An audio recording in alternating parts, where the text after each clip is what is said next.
Yes, I do know there's a dog behind me before we get started. Say hello, Tink. Tink. Yeah, anyway.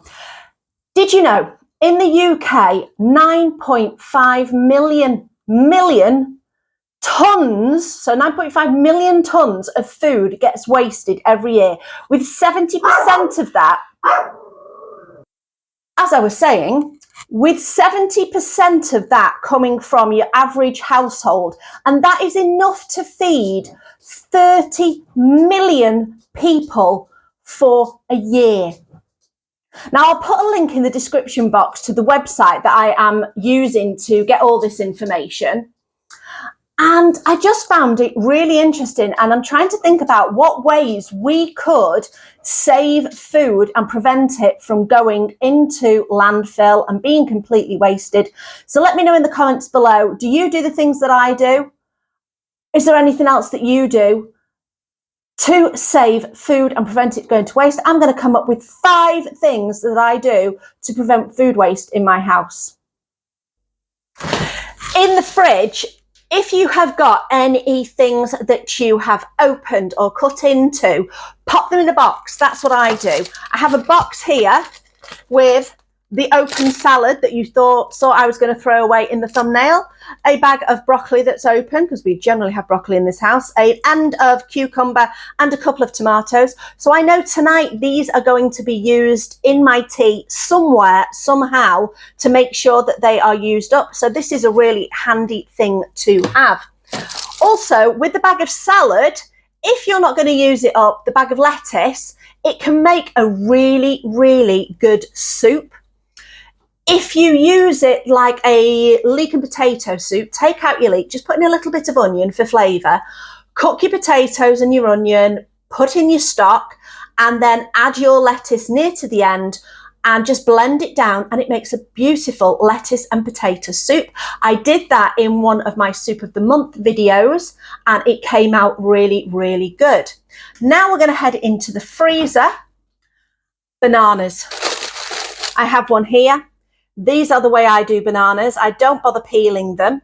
If you are using them for smoothies and things like that, then take the peel off, chop them up, and freeze them that way, and they will work great. But for me, for banana bread, I tend just to throw them straight into the freezer when they start to get a bit brown, because Chris is not a big fan of brown bananas, and he's not a fan of brown tomatoes either. So what happens then is when you defrost them, they just slip out of the skin, and they're pretty mushy already. So all you have to do is give them a quick mush with a fork, and they're a lot easier to use. Only got one in there at the moment because we have made a job lot of banana bread, and that is all sorted and ready to go. The next thing that we have, ends of broccoli stalks. I love my broccoli, and I love broccoli soup. So I save the stalks, and I could either air fry those, chop them up and air fry them as broccoli, like chips, or I'm saving these particular ones for soup. Other thing that we did recently was we had some apples that we got in a Too Good To Go, I think it was, or an Oleo, one of the two, and they started to get a few bruises on them. So we chopped off the bruised bits, chopped them up, popped them in the bag, ready to make some muffins. Also, another thing that I've not got in here at the moment, but I have had recently, is I have made vegetable stock. So I keep a bag in the freezer. It will probably get topped up a little bit today, start my new bag off, and it's got onion skins, onion ends, scraps of carrot peels, potato peels, any veg peels or scraps that you are not using, put them in a bag, save them when the bag's full, put them in a pan and get some vegetable stock going. I find it's really, really good as the base of a soup, saves you using a stock cube, and also in rice. So cook your rice in your stock and it tastes delicious.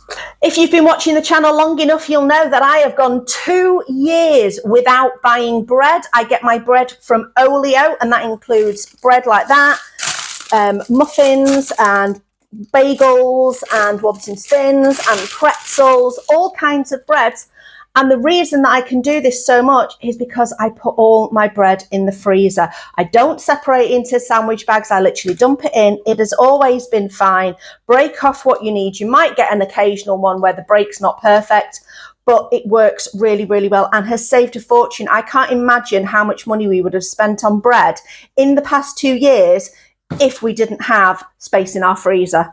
Are you making sure that your fridge and freezer is kept at the right temperature?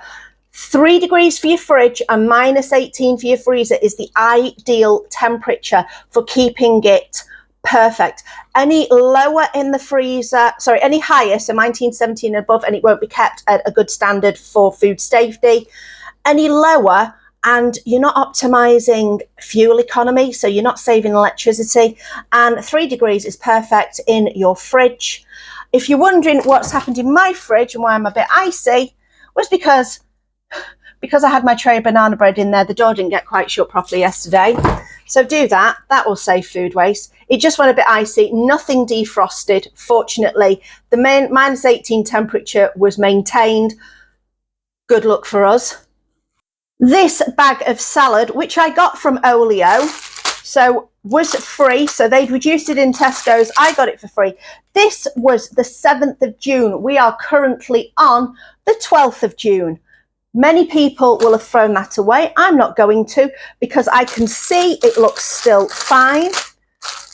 And I will open it, I will smell it, I will look at it, I will use my common sense to decide whether or not I will rinse this.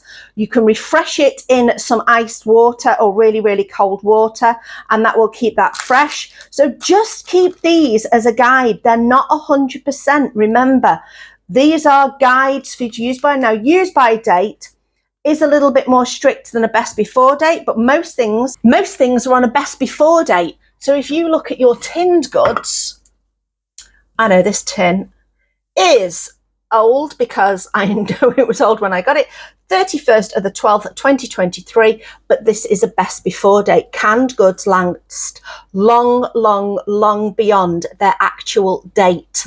So don't worry too much about dates. Do your stock rotate?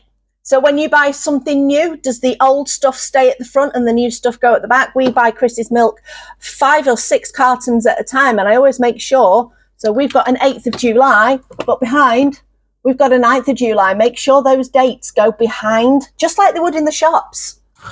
I find a lot of the time when I'm cooking, I prefer to make larger quantities. So instead of making 1 pot of things, I will make 2 or 3 portions of things so that I've got extra to go in the freezer, and then it's always there for that quick meal night. So I know that the food that I've got left over is not going to waste, and it's all going to go in the freezer.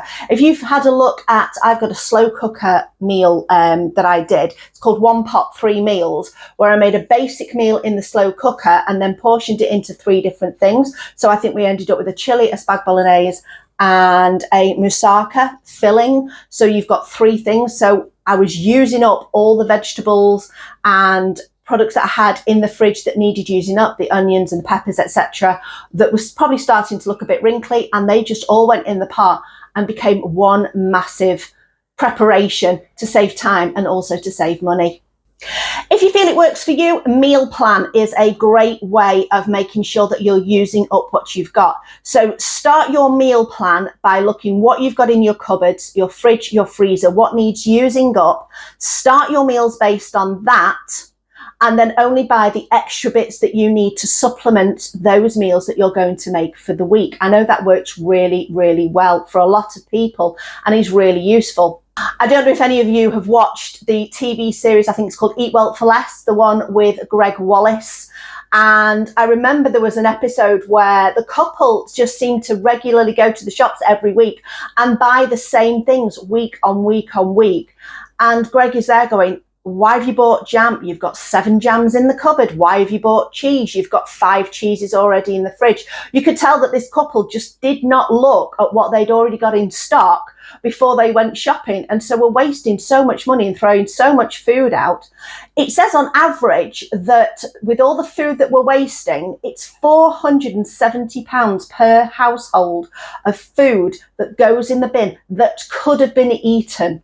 I hope this provided a little bit of food for thought for you. Let me know in the comments below, as I said before, what else do you do to prevent food waste? What hacks and tips do you have?